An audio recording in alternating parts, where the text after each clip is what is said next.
सभी को स्वागत है। सभी सब जीएस के लिए हैं।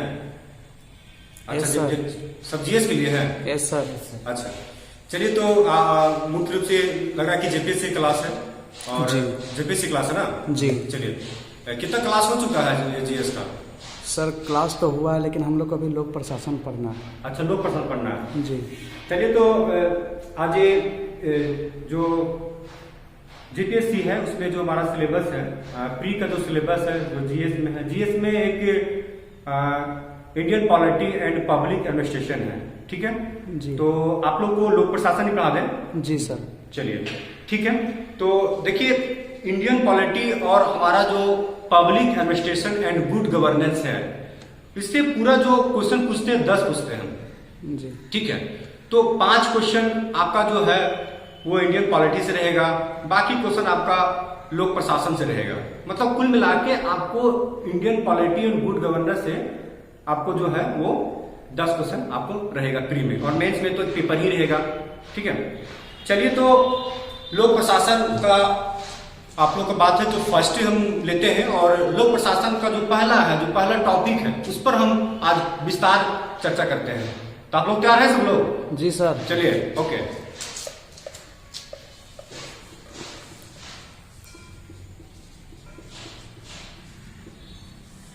लोक प्रशासन, देखिए एकदम ये नया सब्जेक्ट है। नया सब्जेक्ट कहने मतलब है कि हमारा जनरल कंपटीशन में इसका कोई भूमिका नहीं है, लेकिन सिविल सेवा का जो एग्जाम है उसमें इसकी भूमिका बहुत है। यूपीएससी में ये इसको शामिल किया गया है और सारे स्टेट में इसको शामिल किया गया है।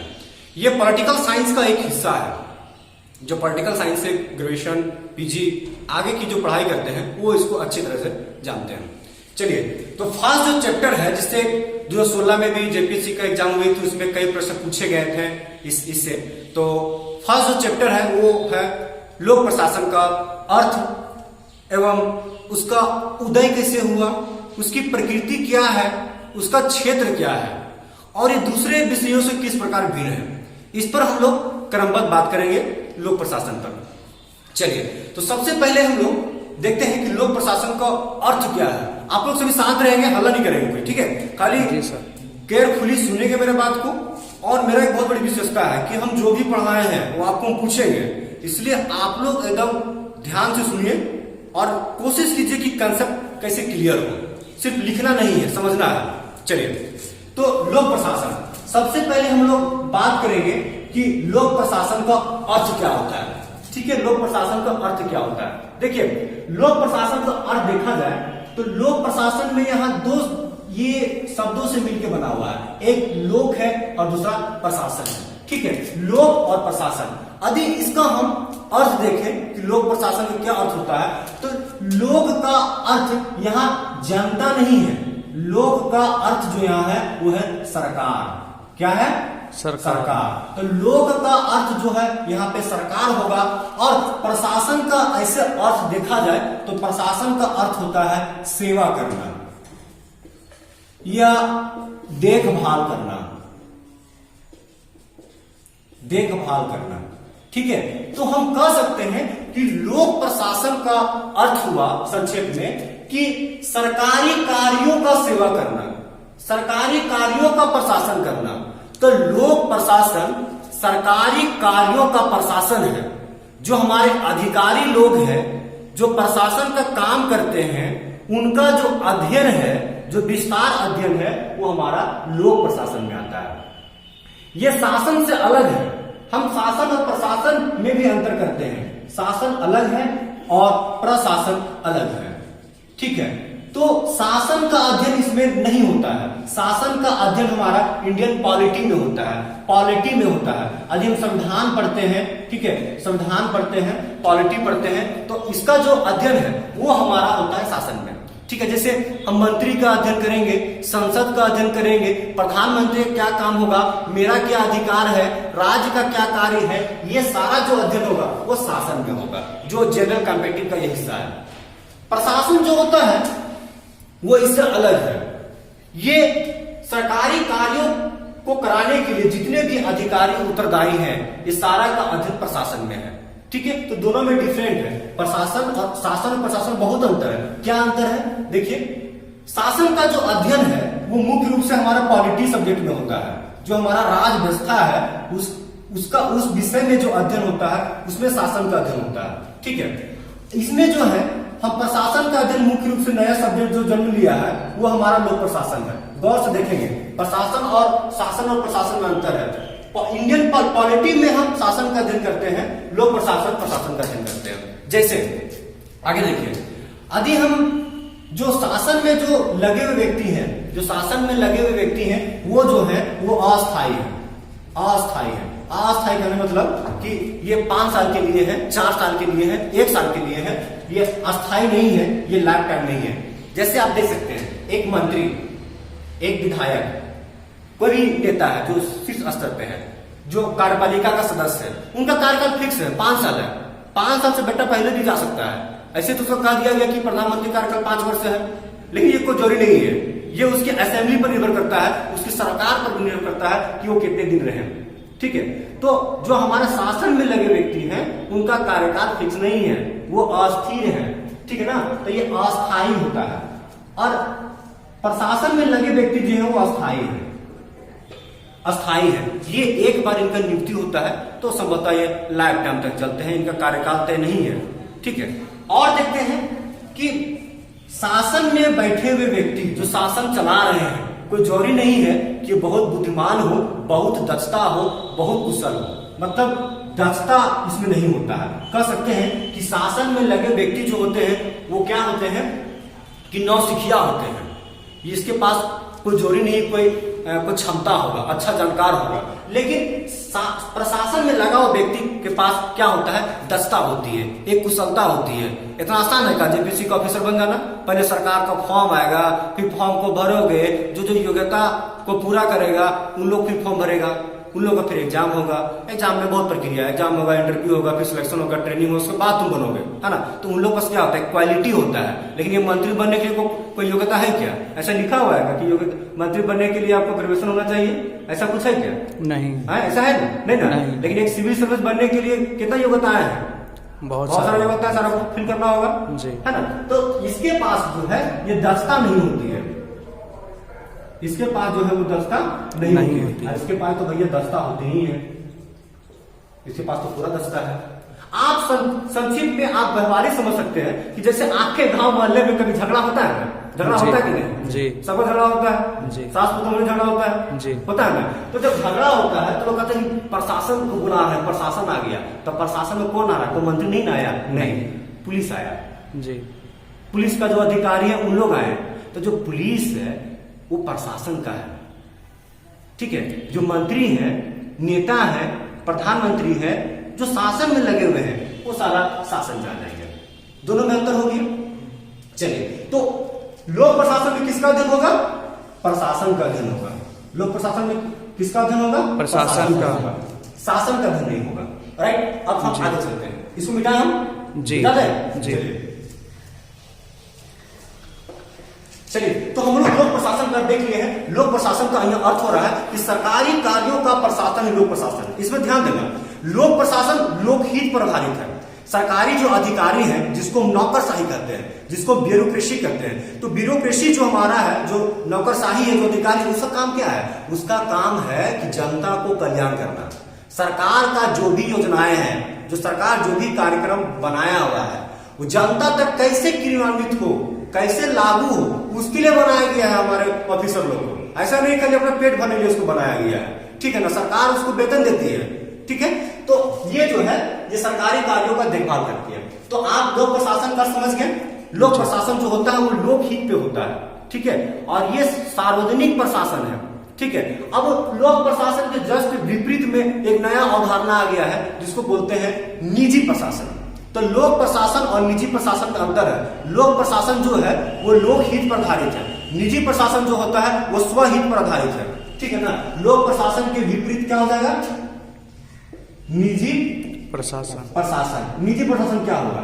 लोक प्रशासन लोकहित पर आधारित है और ये सरकारी है। निजी प्रशासन जो है वो स्वहित पर आधारित है, ये सरकारी नहीं है। जैसे वो स्कूल का निर्माण किया, वो कॉलेज चला रहा है, कोई प्राइवेट कंपनी चला रहा है, तो उसका मेन जानते हैं क्या? मेन उसका जो एम है, जो लक्ष्य उद्देश्य है, वो खुद का पैकेट भर रहा है, ठीक है ना। कैसे अधिक से अधिक आर्थिक वृद्धि हो, उस पर वो काम करता है। और सरकार को उसका उस पर नियंत्रण, बहुत ज्यादा कुछ नियंत्रण नहीं होता है, ठीक है ना। तो लोक प्रशासन और निजी प्रशासन में अंतर है, इसका एक अलग अवधारणा है निजी प्रशासन, ठीक है। लोक प्रशासन के अंतर्गत हम सिर्फ सरकारी कार्यों का प्रशासन पढ़ेंगे, ना कि निजी प्रशासन।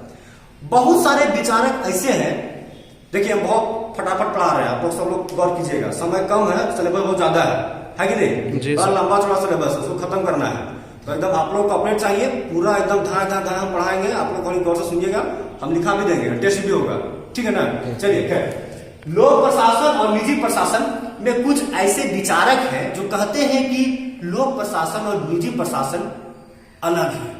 कुछ ऐसे विचारक हैं जो कहते नहीं, अलग नहीं है, एक ही है। लोक प्रशासन और निजी प्रशासन में दो ग्रुप है, एक हाँ, तो हम बता रहे थे कि लोक प्रशासन निजी प्रशासन में भी दो ग्रुप है। एक बोलते हैं कि दोनों एक है, कोई भेद नहीं है, बोलता है भेद है। क्वेश्चन में कई बार पूछा गया है कि उस प्रशासनिक विचारक को बताइए जो लोक प्रशासन और निजी प्रशासन में कोई भेद नहीं करता है। तो बहुत सारे ऐसे विचारक हैं, लेकिन जो सबसे मुख्य विचारक हैं जो लोक प्रशासन और निजी प्रशासन में एकदम निर्भेद करता है, वो है हेनरी फ्योल। कौन है? Henry Fayol. तो हेनरी फ्योल, एक मिनट बात करिए, हेनरी फ्योल। तो हेनरी फ्योल ऐसे विचारक हैं जो लोक प्रशासन और निजी प्रशासन में भेद नहीं करते हैं, वो बोलते हैं दोनों एक ही है, राइट। तो हमें लगा है कि आप लोग अब लोक प्रशासन के अर्थ समझ रहा है जी। आप लोग को हो सकता है कुछ अलग लगता होगा, एकदम नया सब्जेक्ट है। क्लास कैसा लग रहा है? ठीक है ना? मस्त लग रहा है सर। मस्त लग रहा है जी। चलिए, तो सारे लोग गौर से सुनेंगे, हाँ, हल्ला नहीं करना है, धैर्य बनाए रखें, बहुत कुछ सीखना है। चलिए, अर्थ समझ में आ गया लोक प्रशासन का। चलिए अब आगे देखते हैं लोक प्रशासन का उदय। भाई उदय और इसका विकास कैसे हुआ, ठीक है, उदय और इसका विकास कैसे हुआ। देखिए लोक प्रशासन का जो उदय है, लोक प्रशासन का जो उदय है, ठीक है, ये पॉलिटिकल साइंस से अलग होके हुआ। जैसे पाकिस्तान बना, भारत से अलग होके बना ना जी। हमारा बांग्लादेश हुआ, ठीक है, पाकिस्तान से अलग हुआ जी, है ना, ये सब भारत का हिस्सा थे। तो उसी तरह जो लोक प्रशासन जो है, लोक प्रशासन जो सब्जेक्ट है, वो पॉलिटिकल साइंस, राजनीति विज्ञान से अलग होके बना है। इसका मतलब वो पहले राजनीति विज्ञान का हिस्सा था, आज भी राजनीति विज्ञान का हिस्सा है। भारत के बहुत सारे ऐसे विश्वविद्यालय हैं जहां पे लोक प्रशासन का एक स्वतंत्र विभाग स्थापित हुआ है, मतलब पर्सनल उसका डिपार्टमेंट है। जैसे ज्योग्राफी डिपार्टमेंट होता है ना जी, ठीक है, राजनीति शास्त्र पॉलिटिकल साइंस डिपार्टमेंट होता है, उसी तरह भारत के कई ऐसे विश्वविद्यालय हैं जिनके पास पर्सनल से लोक प्रशासन डिपार्टमेंट है। आप उससे ग्रेजुएशन कर सकते हैं, पीजी कर सकते हैं, पीएचडी कर सकते हैं। दिल्ली विश्वविद्यालय, बनारस हिंदू विश्वविद्यालय, नागपुर विश्वविद्यालय, इलाहाबाद विश्वविद्यालय जैसे विश्वविद्यालयों में पॉलिटिकल साइंस तो है ही, लेकिन लोक प्रशासन का मतलब अपना डिपार्टमेंट स्थापित है। इधर मेरे हिसाब से झारखंड में कोई ऐसा नहीं है स्टेट यूनिवर्सिटी जिसके पास अपना कोई लोक प्रशासन का विभाग हो। इधर सेंट्रल यूनिवर्सिटी जो झारखंड है उसमें लोक प्रशासन का अपना विभाग है। खैर, भारत में देखा जाए तो भारत में लोक प्रशासन का जो सबसे पहला जो विभाग स्थापित हुआ वो नागपुर विश्वविद्यालय में हुआ। कहां पे हुआ? नागपुर विश्वविद्यालय, नागपुर महाराष्ट्र में है, ठीक है ना, महाराष्ट्र में नागपुर जगह है। नागपुर में विश्वविद्यालय में सबसे पहले लोक प्रशासन विभाग का एक स्वतंत्र विभाग का स्थापना हुआ। उसके जो प्रथम विभागाध्यक्ष थे, जो आचार्य थे, वे थे हमारे एमपी शर्मा। कौन थे? एमपी शर्मा। तो एमपी शर्मा जो है वो भारत में स्थापित लोक प्रशासन विभाग के प्रथम अध्यक्ष हुए। और वीवीआई क्वेश्चन यदि प्रश्न में आए कि भारतीय लोक प्रशासन का जनक किसे कहा जाता है, तो इसका भी उत्तर होगा एमपी शर्मा, ठीक है जी। तो भारतीय लोक प्रशासन का जनक कौन है? एमपी शर्मा। चलिए हम देखते हैं उदय विकास। तो अभी हम थोड़ा सा बताएं कि लोक प्रशासन का जो उदय हुआ है वो हमारा पॉलिटिकल साइंस से ही अलग होके बना है, ठीक है। और लोक प्रशासन सब्जेक्ट को एक अनुशासित रूप से एक सब्जेक्ट को स्थापित करने के लिए अमेरिका के विद्वानों का बहुत बड़ा योगदान है। अमेरिका के विद्वानों ने भी लोक प्रशासन विषय को जन्म दिया है। ठीक है, 1887 ईस्वी में लोक प्रशासन का उदय हुआ। ऐसा क्वेश्चन आ सकता है कि एक विषय के रूप में लोक प्रशासन का उदय कब हुआ, तो उत्तर क्या आएगा इसका? 1887। पीछे वाला आगे देखो। ठीक है, क्लास है तो आगे देखिए, पीछे देखेंगे। ठीक है, तो 1887 में लोक प्रशासन जो है एक विषय के रूप में उभरा। अब देखिए, अब भारतीय लोक प्रशासन का जनक समझ गए, लेकिन संपूर्ण लोक प्रशासन विषय का सब्जेक्ट का जनक पूछे कि भाई लोक प्रशासन सब्जेक्ट का जनक कौन है, तो वुडरो विल्सन है। कौन है? Woodrow Wilson. कौन है? Woodrow Wilson. देखिए पहली बार पढ़ रहे हैं तो नाम थोड़ा हो सकता है इधर उधर। ठीक है, Woodrow Wilson. Woodrow Wilson America के हैं, प्रिंसटन विश्वविद्यालय के ये प्रोफेसर थे और बाद में अमेरिका के राष्ट्रपति बने हैं। ठीक है, तो वुडरो विल्सन लोक प्रशासन के जनक है। ये दो क्वेश्चन हो गया। लोक प्रशासन का जनक कौन है? Woodrow Wilson. भारतीय लोक प्रशासन के जनक कौन है? एनपी शर्मा। महादेव प्रसाद शर्मा जो है वो भारतीय लोक प्रशासन में क्या है? जनक है।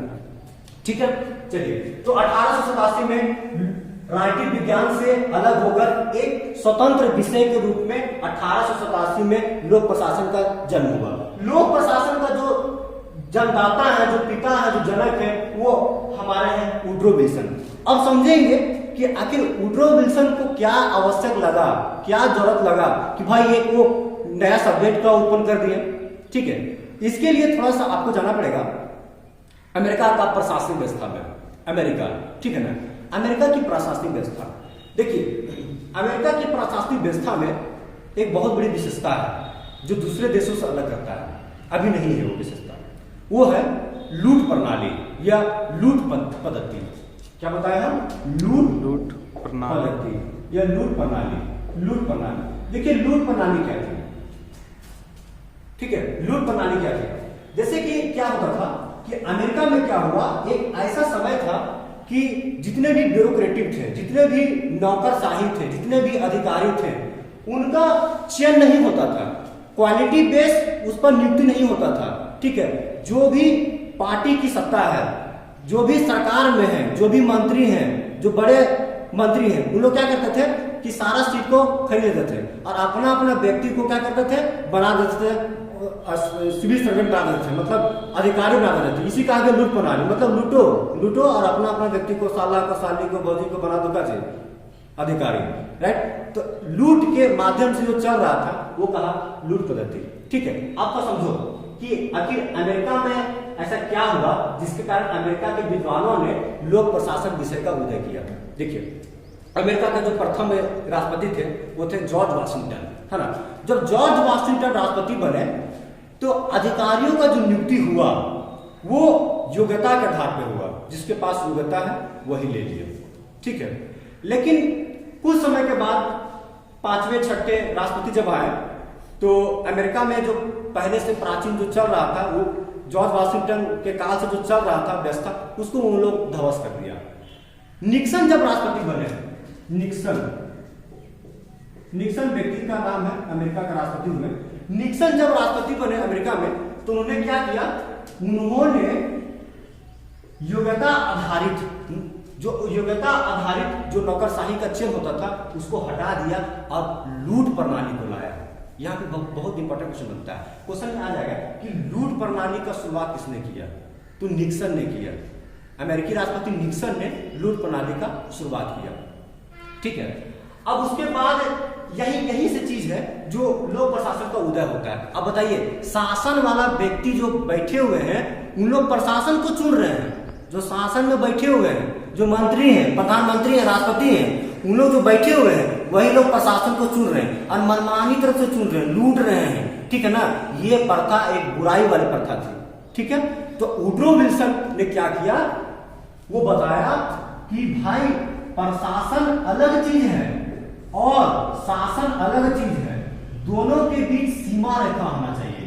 प्रशासन अलग है, शासन अलग है, दोनों के बीच अलग रेखा होना चाहिए, एक सीमा रेखा होना चाहिए। तभी वुडरो विल्सन ने क्या किया कि प्रशासन और शासन के बीच एक रेखा खींचा और लोक प्रशासन विषय का जन्म किया। बोला भैया प्रशासन में जो है वो लोक प्रशासन का अध्ययन होगा उसमें, और जो शासन वाला है वो राजनीतिक शास्त्र के अंदर जाएगा भैया, ये हमारा पॉलिटी का विषय होगा।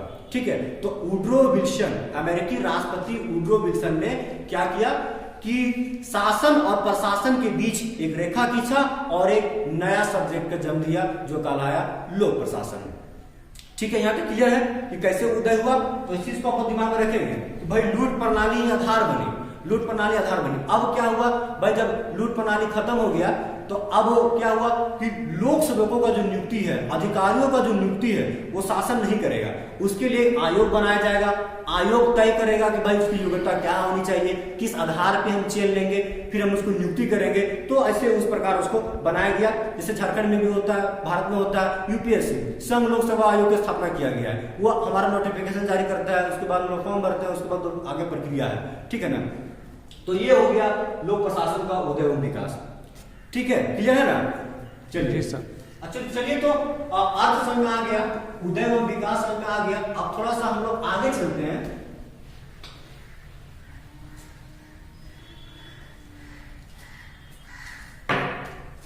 अब थोड़ा सा इसको हम देखते हैं कि भाई लोक प्रशासन का अर्थ हो गया, इसका उदय एवं विकास हो गया। अब आगे और जो क्या है वो है प्रकृति, कि भाई आखिर नेचर क्या है, लोक प्रशासन का नेचर क्या है। देखिए, लोक प्रशासन का जो नेचर है इससे संबंधित दो दृष्टिकोण है, दो दृष्टिकोण हमारे लोक प्रशासन में है। ठीक है, देखिए पहला जो है वो है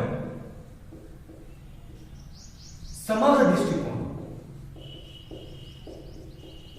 समग्र दृष्टिकोण, और दूसरा जो है वो है प्रबंधकीय दृष्टिकोण। ठीक है, देखिए क्या है, लोक प्रशासन के प्रकृति से संबंधित दो दृष्टिकोण है, पहला समग्र दृष्टिकोण और दूसरा प्रबंधकीय दृष्टिकोण। दोनों में अंतर क्या है कि हमारे जितने भी प्रशासनिक विचारक हैं वो दो ग्रुप में बढ़ गए हैं। जैसे हम देखें कि आप एल.डी. वाइट को देखिए,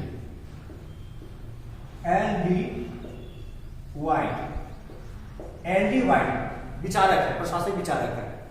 दूसरा डिमॉक, बहुत है, हम कम चर्चा कर रहे हैं। ठीक है, एल.डी. वाइट और डिमॉक, एल.डी. वाइट और डिमॉक है उन लोग लोक प्रशासन के समग्र दृष्टिकोण के समर्थक हैं, समग्र दृष्टिकोण का समर्थन करते हैं। ठीक है, प्रबंधकीय दृष्टिकोण का जो समर्थक है वो हमारे हैं साइमन और लूथर गुली,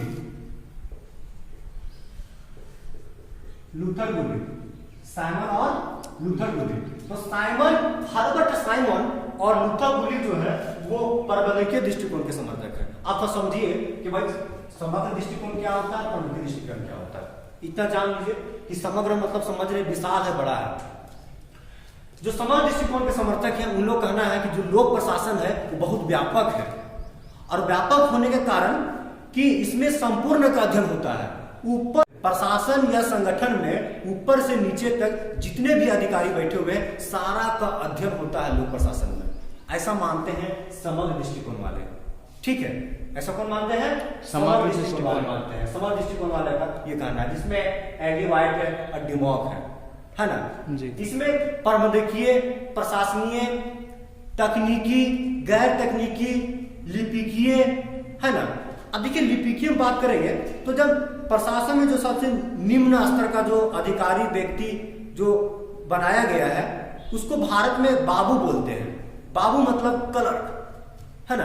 तो जब हम लोक प्रशासन का समग्र अध्ययन करेंगे तो प्रशासन में हम बाबू को भी रखेंगे।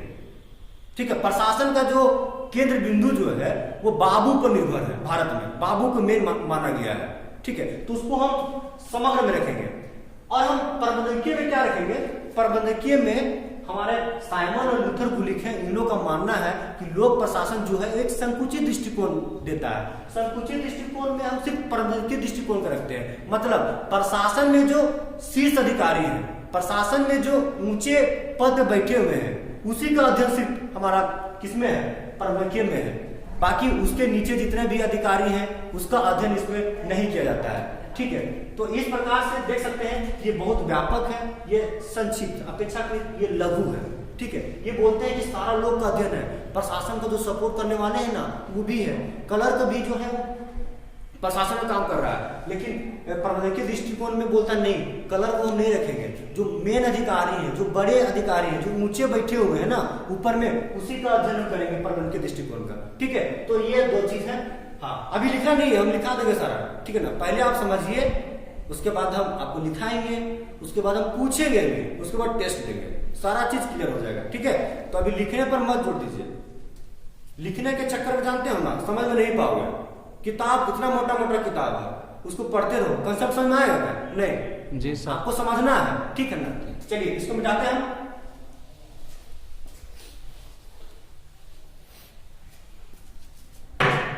चलिए आगे हम देखते हैं, प्रकृति जब होगी तो आगे देखते हैं क्षेत्र। क्षेत्र कहने मतलब स्कोप, अंग्रेजी में इसको बोलेंगे स्कोप।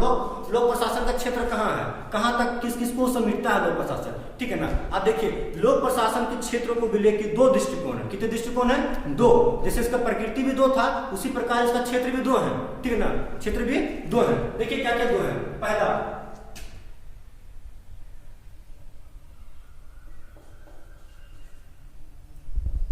पोस्ट कोर्ब, पहला क्या बताएं? पोस्ट कोर्ब। और दूसरा जो है यह है यथा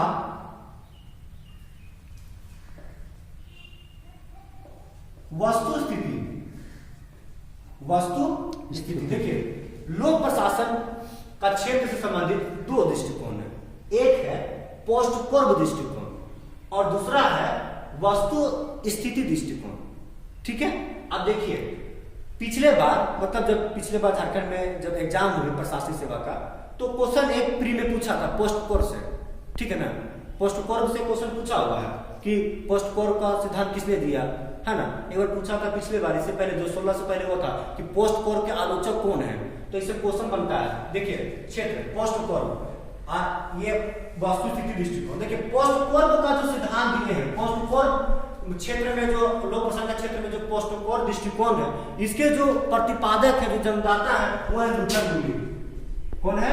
लूथर गुलिग। लूथर गुलिग जो है वो पोस्ट कोर्ब का सिद्धांत दिया है, राइट। अब देखते हैं वस्तु स्थिति से कौन संबंधित है, कौन सा प्रशासनिक विचारक वस्तु स्थिति को मानता है, इसका समर्थक है। तो सबसे बड़ा जो है वो है Lewis Merriam. Lewis Merriam, Lewis Merriam. देखिए क्वेश्चन में पूछा था कि पोस्ट कोर्ब के सिद्धांत के प्रमुख आलोचक कौन है, तो जस्ट इसका विपरीत हो जाएगा भाई, लेविस मेरियम है। इसलिए कि पोस्ट कोर्ब का जो सिद्धांत है उसके प्रतिद्वंदी में वस्तु स्थिति दृष्टिकोण आया है, ठीक है। तो इसका हो जाएगा कि पोस्ट कोर्ब के आलोचक कौन है, तो लेविस मेरियम है, ठीक है। देखिए पोस्ट कोर्ब क्या है। लूथर गुलिग बोलते हैं कि जहां भी प्रशासन होगा, जो संगठन है उसमें जो प्रशासन होगा उसमें 7 तत्व शामिल होंगे। कितने तत्व शामिल होंगे? 7, 5 और 2 7, ठीक है ना। 7 तत्व शामिल होंगे। इसका मतलब है कि जहां भी प्रशासन होगा स्वाभाविक रूप से एकदम स्वाभाविक है वो कि 7 तत्व होगा, 7 कार्य होगा। वो लूथर गुलिग कहते हैं, ठीक है। क्या कहते हैं कि 7 तत्व होगा। कौन 7 तत्व होगा भाई? तो यही सब छिपा हुआ है इसमें, पी से, ओ से। ये अंग्रेजी के 7 अक्षरों से पोस्ट कोर्ब मिला है। अंग्रेजी के प्रथम 7 अक्षरों से पोस्ट कोर्ब का निर्माण हुआ है। पी से प्लानिंग योजना बनाना, ओ से ऑर्गेनाइजिंग, एस से स्टाफिंग, डी से डायरेक्टिंग, सी ओ से कोऑर्डिनेशन, आर से रिपोर्टिंग, बी से बजटिंग। तो इस प्रकार से जो 7 तत्व है, जहां भी प्रशासन काम होगा 7 वो काम ऑटोमेटिक स्वाभाविक होना ही है, ठीक है। ये कहते हैं कौन? लूथर गुलिग।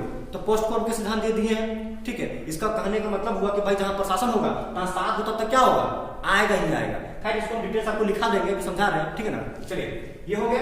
अब देखिए इसका क्या करते हैं कि लूथर गुलिग का जो सिद्धांत है उसका आलोचना लेविस मेरियम करते हैं, और ये कहते हैं कि भाई बताइए, कोई जरूरी नहीं है कि जहां प्रशासन होगा वहां पे एकदम 7 वो तत्व आएगा ही, 7 वो काम करना ही पड़ेगा, ऐसा नहीं है। ये बोलते हैं कि भाई वस्तु स्थिति पर निर्भर करेगा कि कैसा काम है, ठीक है। हो सकता है कि हम लोग पिकनिक जा रहे हैं और पिकनिक खाली हम लोग घूमने जा रहे हैं, हम लोग खाना पीना का व्यवस्था नहीं करेंगे, तो भाई बजटिंग कहाँ लगेगा?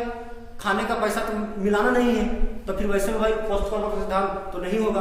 तो वास्तु स्थिति दृष्टिकोण बोलता है कि जैसा आएगा ना वैसा देखेंगे, हम पहले से कोई नियम नहीं है, हमको पहले से सिद्धांत नहीं बना रखेंगे, जैसा होगा वैसा करेंगे, ठीक है ना। तो पोस्ट कॉर्म का जो आलोचक है वो लेविस मेरियम है और ये वास्तु स्थिति सिद्धांत का दिए है, ठीक है। तो अभी हम लोक प्रशासन का अर्थ, लोक प्रशासन का उदय, राइट, फिर लोक प्रशासन का प्रकृति और फिर हम लोक प्रशासन का क्षेत्र को हम अभी बताए हैं, ठीक है।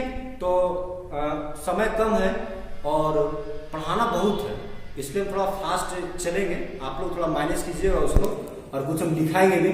चलिए ठीक है, फिर नेक्स्ट क्लास में हम मिलते हैं, ठीक है, बाय बाय।